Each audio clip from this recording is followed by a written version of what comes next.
Quentin Huet, bonjour. Vous êtes manager pour Shopera, donc l'association des commerçants du centre-ville de Bruxelles. Alors évidemment, hier, le comité de concertation qui s'est réuni a décidé de nouveau la fermeture des commerces dits non essentiels. Ça a été un choc pour vous? Oui, c'est un choc. C'est un choc parce que ça fait un an désormais qu'on est dans cette crise et on a toujours l'impression que les décisions sont des mesures prises à la va-vite pour la semaine suivante, pour les 2 prochaines semaines.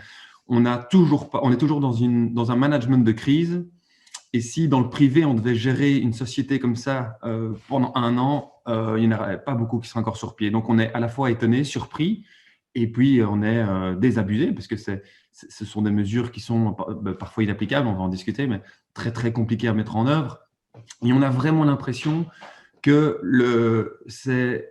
que tout ce que le gouvernement met en place, en fait, il rate, la vaccination, le testing, etc. Et puis après, les conséquences, ben, c'est la société qui doit payer les pots cassés de ce très mauvais management.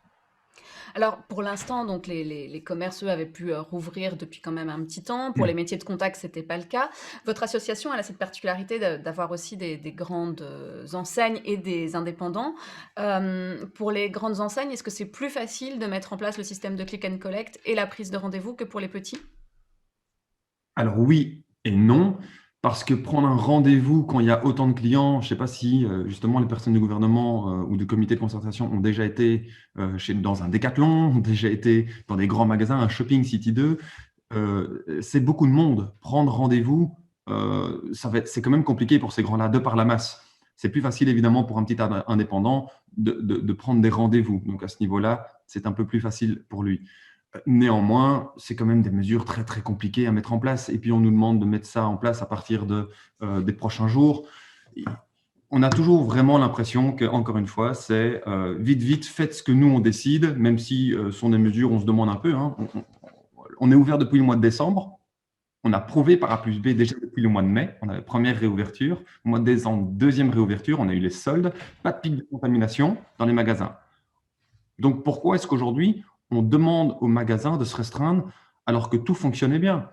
Il y a vraiment une incompréhension. On ne comprend pas ces mesures. Elles ne sont pas logiques du vécu de ce qu'on a déjà vécu depuis un an. On a l'impression que le gouvernement, il redécouvre que ça lui tombe dessus aujourd'hui, la crise. Et par rapport à la limitation des déplacements, en fait, c'est aussi pour ça qu'on va fermer les commerces. Ça, les commerçants ne peuvent plus l'entendre? Non, ils ne peuvent plus l'entendre parce que avant, on nous disait, voilà, il faut autant de personnes par mètre carré, il faut une distanciation sociale, c'était des règles que tout le monde comprenait et que tout le monde arrivait à mettre en place. Et Chopera, dans notre zone, on avait même divisé la rue Neuve en deux, souvenez-vous, avec des barrières nadars. Aujourd'hui, il y a toujours la ligne, mais les barrières nadars sont désuètes et cela fonctionnait. Les gens avaient compris qu'il y avait un sens de circulation pour garder une certaine distance. Maintenant, on nous dit un chiffre brut qui vient d'où d'ailleurs, on ne sait pas, 50 personnes. Mais 50 personnes, ça veut rien dire. C'est absurde. Et en plus, on parle, les mesures, elles sont connues de tout. Tous les clients se sont habitués à une personne tous les 10 mètres carrés, à le masque, la distanciation sociale, le marquage au sol, etc. Et puis on vient avec d'autres mesures qui viennent de nulle part, alors que je le redis, les magasins ne sont pas le vecteur de contamination. Donc ici, il y a vraiment une incompréhension. Et quand on parle d'adhésion, etc., mais on a l'impression qu'ils font tout l'inverse de ce qu'il faudrait en fait. Alors, le click and collect, ça, on l'avait déjà eu pour le deuxième confinement. Maintenant, on met donc la prise de rendez-vous. Alors, visiblement, la prise de rendez-vous, elle est encore un peu floue parce que certains disent qu'on peut prendre rendez-vous, mais qu'il faut un laps de temps entre le moment où on prend rendez-vous et le moment où on passe la porte du magasin. C'est aussi ce que vous avez eu comme consigne?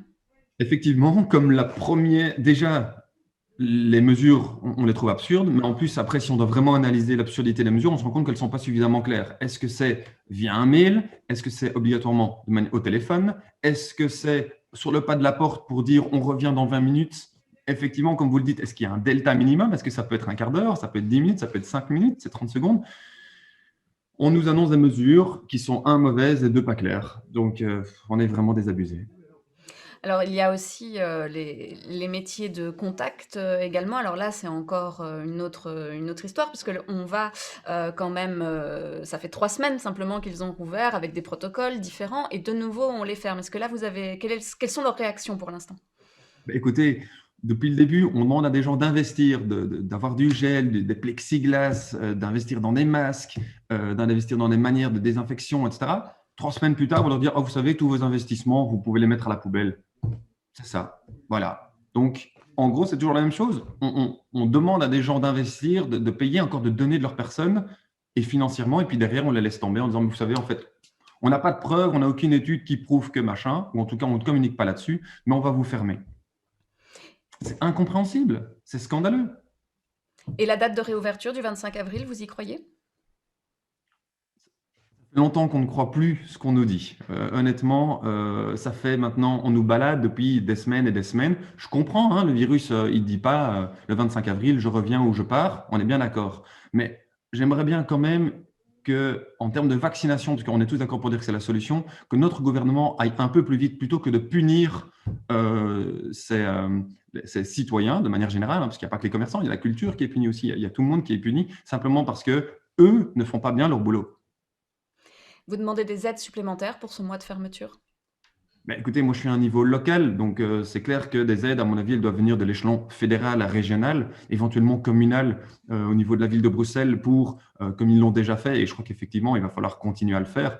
Donc c'est clair, maintenant, les aides, ce n'est que la conséquence de devoir fermer, de devoir investir, etc. Nous, on aimerait bien réouvrir, et on a prouvé que la réouverture, on a vu avec les soldes rue Neuve, si ce n'est pas ça une preuve de manière grand format, je ne sais pas ce qu'il leur faut, on a prouvé quand même que les contaminations ne se faisaient pas là. Ils ont un outil qui s'appelle le tracing. Est-ce qu'ils ont une preuve que c'est dans les grandes artères commerciales que ça se passe? Il me semble que non, sinon on aurait communiqué dessus. Donc à un moment, on nous impose des choses, il n'y a aucune preuve derrière, et nous, on a le sentiment en tout cas que depuis le début qu'on est réouvert, il n'y a rien eu comme contamination. Il n'y a pas eu de hausse au mois de janvier, il n'y a pas eu de hausse au mois de juin quand on est réouvert. Donc pourquoi cette demande maintenant de prendre des rendez-vous, de limiter encore, etc., alors que tout fonctionnait bien? C'est incompréhensible. Quentin Huet, je rappelle que vous êtes manager pour Shopera. Merci pour cet entretien.